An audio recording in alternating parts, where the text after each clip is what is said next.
Hi guys, welcome to another video.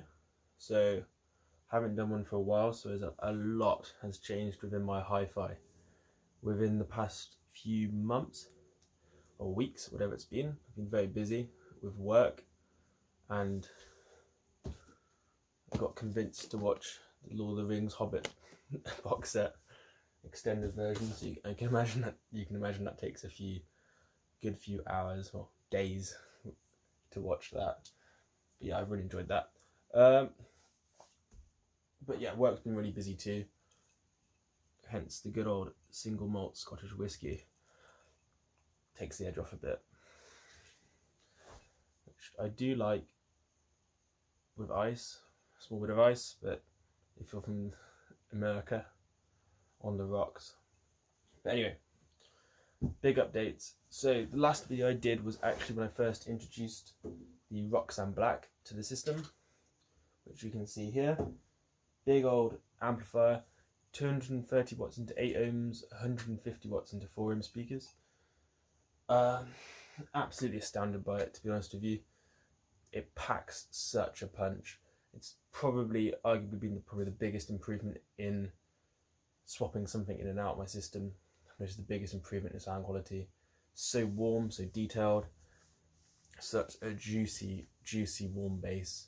You know, I've not noticed that detail coming out of even my previous Focal speakers before. I mean, it's really kind of, yeah, the biggest improvement I've ever noticed from upgrading a single piece of kit.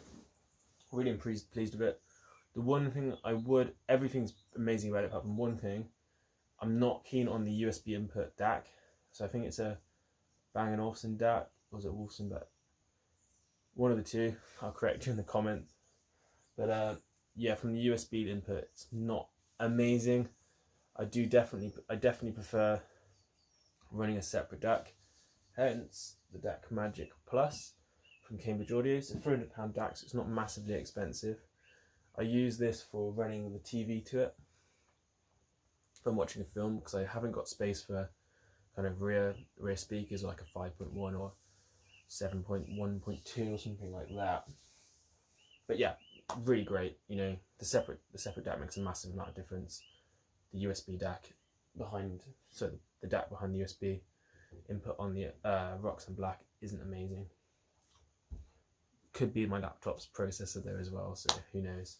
But I'm pretty sure, yeah, it's 24-bit, but it's not great, to be honest. Alternatively, as you can see in the corner, I've got some new speakers. Again, big upgrade, not as significant as the Roksan. I've gone for some Dali Epicon 2s, so these are £4,000 bookshelf speakers made in Denmark with the SMS drive unit. So it's like a composite material, but the magnet behind the drivers made a huge improvement. The chassis, the build quality is amazing, so bassy and so detailed and so well controlled for bookshelf speakers. You know, they really do blow your mind. Really pleased with those. You know, I had the Eopicon 5s before, and these absolutely like wipe the floor with any of those. You know, they are amazing speakers. They're probably the best speakers I've actually heard in my time. Well, definitely my best bookshelves I've heard for what? Yeah, definitely best bookshelves. Streaming wise, I'm not sure if you can see, guys. I'll change around.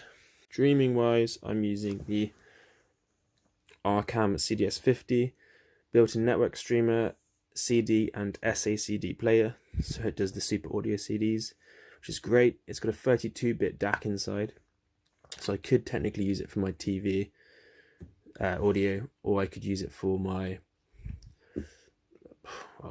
anything really, DVD player, Blu-ray player, the lot. You can stream that straight through it. It's got a coaxial input, an optical input, a USB input, I'm pretty sure. It streams over Wi-Fi, so you can connect your Tidal or your Cubase account or your Spotify, stream directly through the Arcam Music Life app, which works really well. It's a 32-bit DAC, so it's pretty good quality as well. It's probably not as good as spending like definitely not as good as spending £1,500 on a separate CD player streamer, But for something that does both for £700, it's really good. Definitely a high enough quality for what I'm interested in. Would highly recommend. Can be a bit temperamental sometimes. I do find it's hard. Sometimes it struggles to switch between CD and the searching for the FLAC files. It does struggle a bit when it's streaming. Occasionally it gets a bit lost and confused. I recently added air filter, so it cleans the air around my HiFi to stop dust going in. Big improvement. It was only about £22, but it stopped so much dust landing on my kit. And obviously it shows a lot really easily because it's obviously dark equipment. But also, you don't want that going in the vents at all. Dust obviously deteriorates electrical circuits and circuit boards. Last thing you want. Even a fire risk as well, so it's definitely worth, if you have a really dusty house or live in the countryside, or the HiFi's near windows and stuff where dust can get onto it and into it, definitely get a dust extractor. It just cleans the air. I've noticed almost within the past week, just the actual last amount of dust landing on it, it's just decreased massively. Massive improvement, really pleased with that. Moving on to the DAC, you've got the inputs wise, it's got digital input, it's got 2 digital inputs. You choose each one between a coaxial and optical input. It's got a USB input as well, USB type B. It uses the Cambridge upsampling as well, which is obviously common across the Cambridge audio products. It can act as a headphone amplifier too, which is great. Also gives you the incoming sample rate, which is really quite cool. Yeah, really pleased with that. £400, not bad at all. Supports the high-res audio, the certificate on top. Speaker-wise, the Dali Epicons are absolutely stunning. You can probably see they're curved around both sides. This is the ruby mascar finish. They're curved on both sides and also curved to the top, which I think looks amazing. My ex-girlfriend was not so impressed, but personal preference, each to their own. I think the actual craftsmanship around the banana plugs is amazing as well. So it actually clamps the banana plugs too with the second lock, so which you obviously see on really high-end amplifiers and speakers. So it locks the banana plug tight, gives you kind of a completely airtight seal, stops it oxidizing, gives you a stronger connection too with a grip. The bridges are pretty cool as well, pretty high-end, gold-plated obviously. It can be by wide as well if you're interested in doing that, and it's rear ported. Probably need to put some more room on at the back because it's not a huge amount at the moment. It's being driven by the QED airlocks, which are on some Cord Epic reference speaker cable, which is £50 a meter, and the banana plugs I think are £15 per pair. So these are airlocked to stop it oxidizing. The speakers are positioned on Mission Standset speaker stands. I could probably have gone for the Dali Epicon, do their own pair that screw in. I did think about this, but they're £500. Probably worth it if you're definitely going to keep the speakers for a long period of time. They look quite smart as well. For me, I didn't go for them because they didn't give me the height I needed, just for kind of my personal listening height, because I like the tweeter to be just directly in level with my ear when I'm sat down. But yeah, these ones would just give me a bit more height. The Cambridge DAC Magic is being outputted in the XLR output, so some Cambridge £50 Audio 900 series XLR outputs. I didn't go crazy with the cables.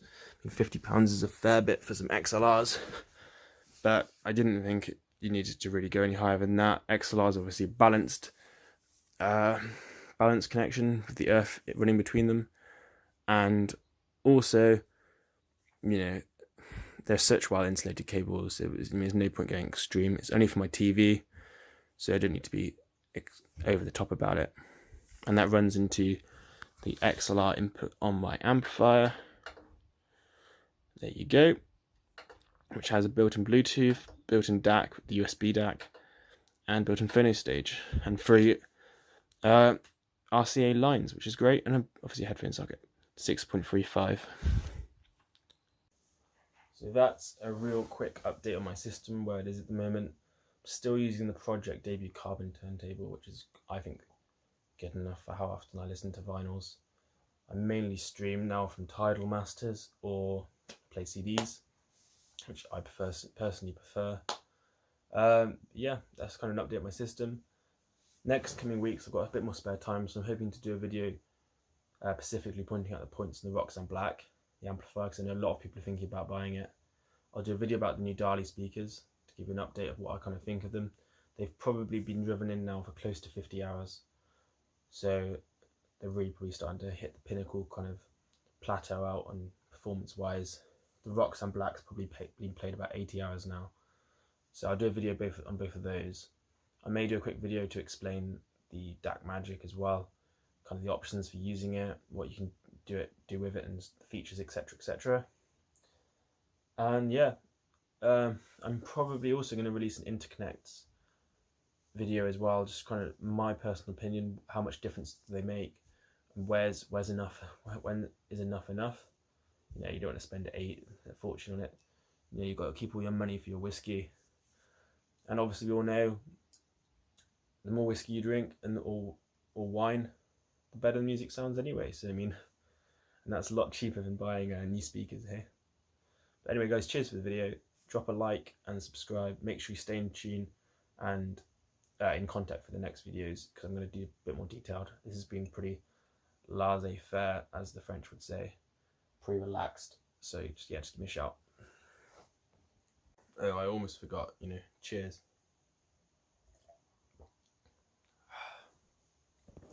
Cheers guys.